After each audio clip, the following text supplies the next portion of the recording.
Picture the biggest breakup in history. I'm not talking about celebrities or rock stars. I'm talking about two men who basically invented the way we think about ourselves today. At first, they were like a psychological dream team. One was the mentor, the other was the star student. They once talked for 13 hours straight because they were so obsessed with each other's ideas. But then, it all went south. They stopped speaking, they started attacking each other in academic papers, and their friendship ended in a bitter, icy silence that lasted until they died. Why does a friendship between the two smartest people in the world explode? And more importantly, why does their fight still matter to your brain today? Let's unbox the legendary rivalry of Sigmund Freud and Carl Jung. Most people know the names, but they don't know the drama. Freud and Jung didn't just disagree on a few points.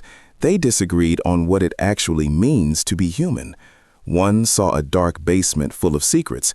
The other saw a vast, ancient ocean we all swim in. Today, we're going deep into the fallout that split psychology in half. We'll look at the core disagreements that turned them into enemies, and then I'm going to show you how to use their best tools to actually understand your own messy mind. So here's how I got sucked into this rabbit hole. I was sitting here, just trying to understand why I do the things I do, and I kept seeing these two names everywhere. Freud, Jung. Freud, Jung. It's like the Coca-Cola and Pepsi of psychology. My inner monologue started spiraling. Wait, they knew each other? They were actually best friends? Jung was literally the crown prince that Freud handpicked to lead his movement. But then I saw the letters they wrote at the end. They were brutal, cold. It made me realize that most of us are walking around using Freud's words or Jung's ideas without even knowing it. We talk about Freudian slips or finding our shadow, but we don't realize these ideas were born out of a massive intellectual war. How do two people go from 13-hour conversations to total enemies? To understand that, we have to look at the why. To understand the split, we have to look at their theories. Layer 1 is Freud. Freud believed that deep down, we are all driven by wild, unconscious instincts, mostly about survival, aggression, and desire. To Freud, the mind is like a house where the basement is filled with things you're ashamed of. Everything is personal. Everything is about your childhood. But then comes layer 2, Jung. Jung looked at that basement and said, "No, Sigmund, it's not just a basement. It's a tunnel that connects to every other house in the world." He believed we share an ancient, universal hard drive in our brains. He said we all have deep, built-in patterns, like the hero, the shadow, or the wise old man. We aren't just shaped by our past, we're shaped by human history. This leads us to the breaking point. Freud insisted the unconscious was strictly personal and biological. Jung insisted it was universal and spiritual. When Jung published a book suggesting that myths and spirituality were just as important as our primal urges, Freud took it as a personal betrayal.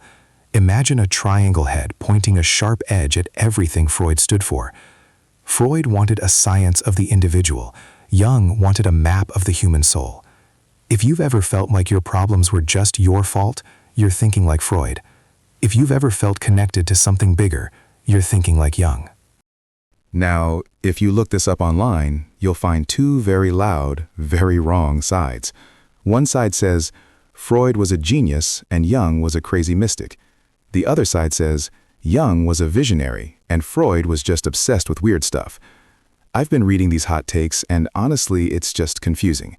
The false narrative is that you have to choose a side. But modern psychology doesn't. We use Freud's ideas to understand how we defend ourselves from stress, and we use Jung's ideas to understand our personality types. If your brain feels like a battlefield between your past and your potential, stick around. We're turning these old theories into a manual for your life. You see the ghosts of Freud and Jung every single day. When you go to therapy and talk about your childhood, that's Freud. When you use a defense mechanism like denial, that's Freud. But have you ever called yourself an introvert or an extrovert?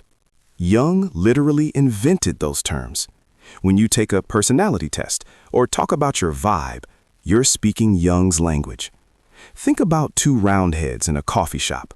One is explaining why they keep dating the same type of person because of their dad. That's a Freudian moment. The other is talking about a weirdly specific dream that felt like a movie they've never seen. That's a Jungian moment. Freud gave us the tools to fix our broken past, but Jung gave us the language to find our future purpose. They are two sides of the same coin. So, how do we actually use this? Step 1 is the shadow check, a Jungian classic. Think of 3 traits you absolutely hate in other people. Is it arrogance? Laziness? Jung argued that the things we can't stand in others are often parts of ourselves we've hidden away, our shadow. Write those 3 things down and ask, when do I act like this? It's uncomfortable, but it works. Step 2 is the dream journal, Freud's favorite tool. For the next 7 days, write down your dreams the second you wake up. Don't worry about what they mean yet, just look for patterns. Freud believes dreams are the roadmap to your hidden thoughts. If you keep seeing the same symbols, your brain is trying to tell you something you're ignoring while awake. Step 3, the archetype mirror. Look at your life and ask which story you're currently living. Are you being the hero, trying to win at everything? Are you the caregiver who forgets to take care of themselves? Or the rebel, just fighting for the sake of it? Knowing your default mode reveals your hidden motivations. The shadow check tells you what to fix, the dream journal tells you what's hidden, and the archetype mirror tells you where you're going. You can use both of them to become your own best friend. The Freud and Jung rivalry teaches us that even brilliant minds can be blinded by their own ego. By understanding the tension between our past and our potential, we get a fuller picture of ourselves. So, are you a basement dweller or an ocean swimmer? Drop a comment below. And if you want more deep dives into your own mind, subscribe, hit the bell, and I'll see you in the next unboxing. Stay curious.